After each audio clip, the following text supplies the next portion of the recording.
Sud Radio, les vraies voix qui font bouger la France. 19h-20h, les vraies voix qui font rouler la France.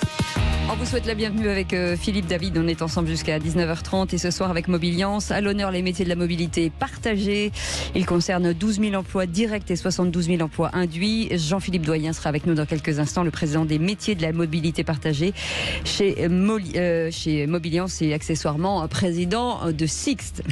Mechanicus, la pépite française dédiée à l'achat et à la vente d'automobiles de collection, rajeunit le marché des voitures de plus de 30 ans avec une plateforme digitale et House of Mecha, un lieu dédié à l'exposition, rencontre, d'échange et de célébration pour tous les amoureux de belles mécaniques, et Dieu sait s'il y en a.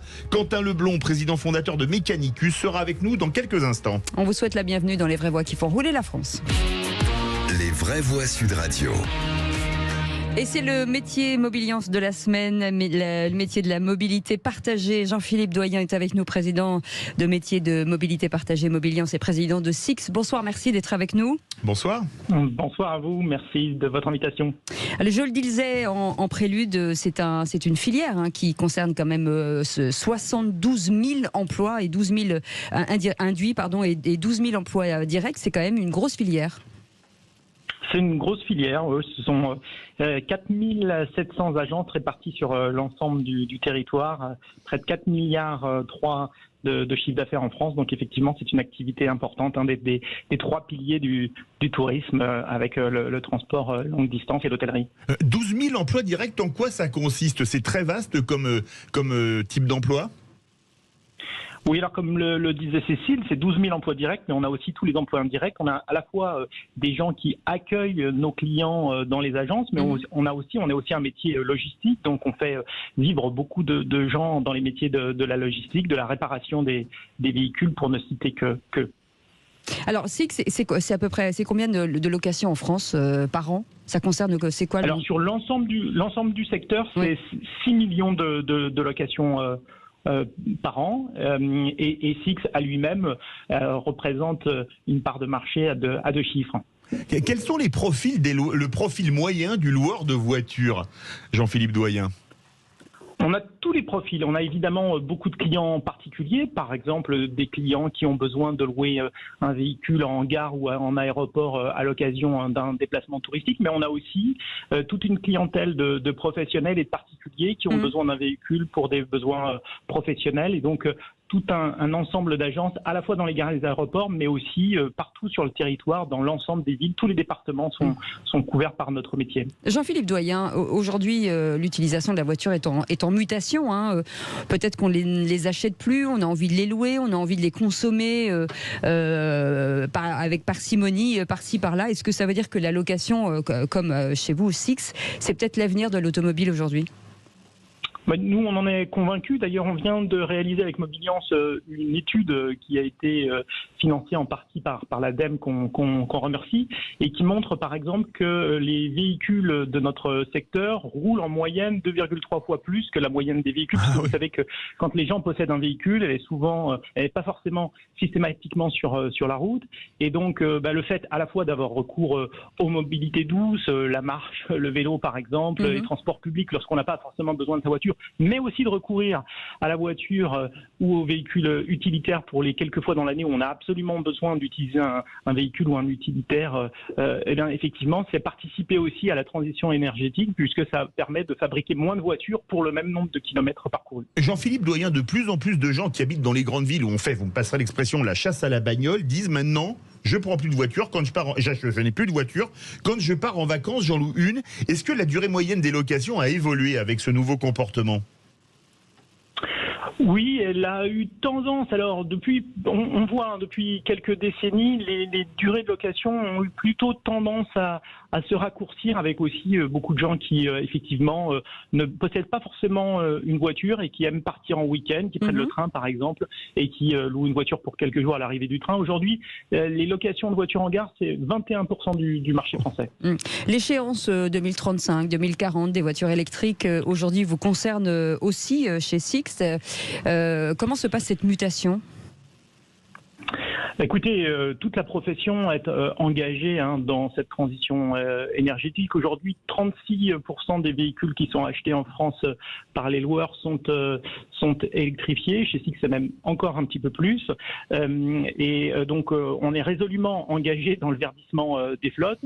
Ce qu'on note néanmoins, c'est que pour l'instant, la demande, elle n'est pas encore complètement au rendez-vous, puisque d'après les derniers chiffres de Mobiliance, alors que un véhicule thermique est utilisé 75% du temps et 25% au parking, pour les véhicules électriques, ils ne sont utilisés que 50% du temps. Donc on voit que les loueurs qui sont très engagés et font beaucoup d'efforts pour verdir leur flotte ont encore un petit peu de mal à convaincre tous les clients d'utiliser le véhicule électrique. Mmh.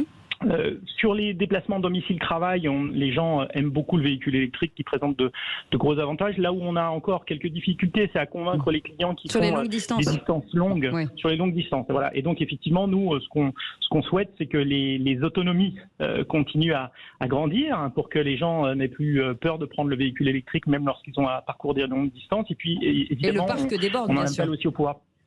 Et le parc des bornes, puisque aujourd'hui on manque encore cruellement de bornes de recharge, notamment dans des hubs de mobilité. C'est vrai qu'il y a de plus en plus de bornes de recharge sur le territoire français, mais il en manque encore un certain nombre pour convaincre l'ensemble de la population française qu'elle peut sans souci se déplacer en véhicule électrique. Merci beaucoup Jean-Philippe Doyen d'avoir été avec nous, président de SIX et président des métiers de la mobilité partagée chez Mobiliance. Vous restez avec nous dans quelques instants. On va vous parler de la voiture passion. Ça s'appelle Mechanicus. Vous aimez les voitures de plus de 30 ans, mais refaites, refabriquées, remis à neuf. Et vous allez voir que, en tout cas, c'est un passionné qui va vous en parler. Quentin Leblond sera avec nous, président fondateur de Mechanicus. Il sera avec nous dans quelques instants. À tout de suite. Sud Radio, les vraies voix qui font bouger la France. 19h-20h, les vraies voix qui font rouler la France.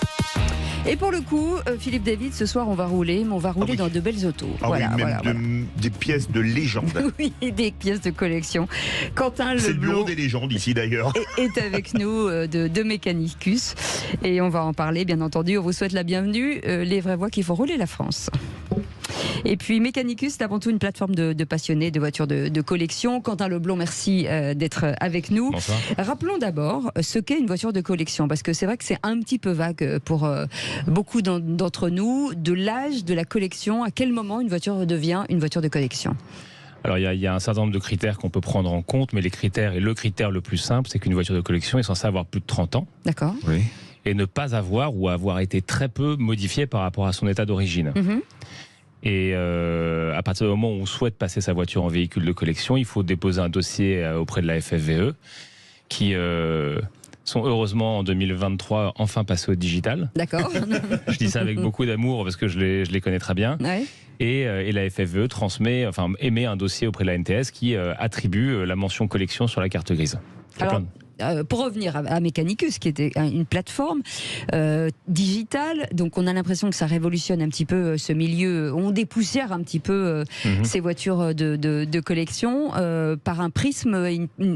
Vous avez décidé finalement de tout digitaliser, ce qui est plutôt intéressant, et en plus vous achetez les voitures. Voilà, donc Mechanicus, nous on travaille dans le milieu de la voiture passion, donc on fait beaucoup de voitures de collection, on fait aussi pas mal de voitures un peu plus récentes. On fait beaucoup de voitures, ce qu'on appelle Young Timers, donc qui ne sont pas encore collection, mais qui vont avoir 15, 20, 25 ans. Et qui vont basculer bientôt. Et qui vont bientôt basculer dans le monde de la collection. Et effectivement, on est entièrement digitaux, et la grosse différence, c'est qu'on est propriétaire de nos autos. Le principe, donc, c'est que vous les rachetez et vous les remettez en état, c'est ça ? Alors, on les rachète, oui, ça c'est vrai. On source les voitures avec des propriétaires qui viennent nous voir et qui nous disent voilà, je suis vendeur mais je suis pas trop pressé, ou je suis vendeur. Elles viennent de partout, hein. Elles viennent de partout. On fait beaucoup d'acquisitions sur les réseaux sociaux, donc on source beaucoup de voitures sur Instagram, Facebook, YouTube et Google. Et ensuite, il y a une partie des voitures qui nous viennent de façon assez naturelle. Les gens nous contactent parce qu'ils commencent à nous connaître. Et la grosse différence, effectivement, c'est que 95 ou voire 99% des gens qui font un métier similaire au nôtre sont intermédiaires, donc prennent des voitures en dépôt-vente et puis ne payent le vendeur que quand ils ont trouvé un acheteur, ce qui peut prendre du temps. Nous, la grosse différence, c'est qu'on arrive et si quelqu'un est vendeur, on est capable en théorie de lui faire une offre sur sa voiture en une demi-journée. Et si on est d'accord sur le prix en fonction de ce qu'on nous aura donné comme information, on va voir la voiture le lendemain ou le surlendemain pour la mettre sur un pont, faire un test drive. On a une très très grosse série de contrôles qu'on effectue sur les voitures avant de les acheter. Si ça marche, on paye la voiture cash et on repart avec l'auto, le client ayant l'argent sur son compte en banque et l'intégralité des papiers signés de façon digitale quand on repart avec la voiture. Donc on va dire que c'est assez nouveau comme façon de travailler. Ça apporte... C'est plutôt rassurant, je trouve. Alors c'est très rassurant. Je pense que du côté du vendeur, on apporte une plus-value assez intéressante. On est sûr d'être payé déjà, ça c'est quand même bien. Alors, on est sûr d'être payé, que contrairement à des plateformes de vente de particulier à particulier comme Le Bon Coin, on n'a pas à faire des photos, à les mettre en ligne et surtout, ce qui est quand même la partie la plus pénible, avoir 5 ou 10 personnes qui veulent venir voir la voiture sur des heures de travail ou sur le week-end, etc. Et puis, in fine, tout va très vite et tout est digital. Donc, effectivement, on a une vraie valeur ajoutée pour les vendeurs, je pense. Alors, ce qui est intéressant aussi, c'est de se dire quel type de voitures sont sourcées. J'imagine que, bon, forcément, il y a des ce qu'on appelle des best-of, des voitures qui sont des incontournables, mais il y a aussi on peut imaginer, en tout cas on pourrait imaginer que forcément on va aller dans des grandes marques, mais pas que forcément. Vous allez aussi chercher des voitures qui sont peut-être moins connues ou moins recherchées et qui sont peut-être des trésors aussi. Ouais, il y a des voitures. Alors on va dire que il y a des populaires qui sont des voitures assez peu chères qui ont été produites de façon massive. Oui. Et qui restent en très bon état. Mais qui restent, ça dépend. Ça dépend. Et puis surtout que, comme pour n'importe quelle voiture, ça coûte toujours un peu plus cher de passer par un pro ou de faire un certain nombre de vérifications avant, mais ça coûtera toujours beaucoup beaucoup plus cher que ce petit ajout si jamais on est passé à côté d'un problème de carrosserie, d'un problème de moteur, etc. Donc, mais vous avez un choix sur votre site qui est magnifique. Ça va de voitures de grande série, la 403 par exemple, un véhicule de grande série, jusqu'au Ferrari 328. C'est quand même très très large. On trouve tout sur Mechanicus. Ouais. C'était le slogan d'un grand magasin qui a fermé il y a quelques années. Alors, espérons qu'on n'ait pas le même sort. Mais on a commencé en faisant vraiment... les gens, il les vend bien. On a commencé en faisant un peu de tout pour un certain nombre de raisons. Plus ça va et moins on est capable de faire et on sait faire des plus petites voitures. Ouais. Mais effectivement, on a beaucoup d'offres sur ce qui va être les Youngtimers. Donc on fait beaucoup de voitures entre 1980 et 2010. On commence à faire pas mal de voitures un peu plus récentes. Et après, il y a une prédominance, même si moi, c'est pas trop mon délire au début, parce que je suis plus alphiste. On a beaucoup de Porsche.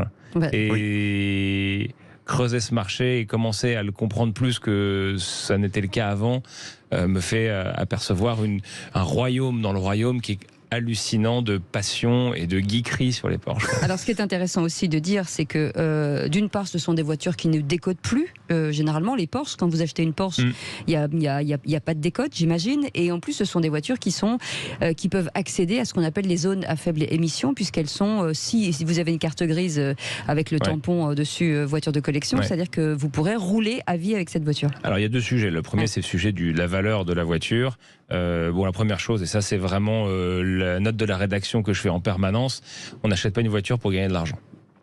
On achète une voiture ancienne ou même récente ou de sport parce qu'on a envie de se faire plaisir, parce que c'est un bel objet, parce qu'on a envie de vivre une histoire et que c'est un lien social et esthétique qui est extraordinaire. Ouais. Voilà. Une voiture, ça a une histoire à raconter.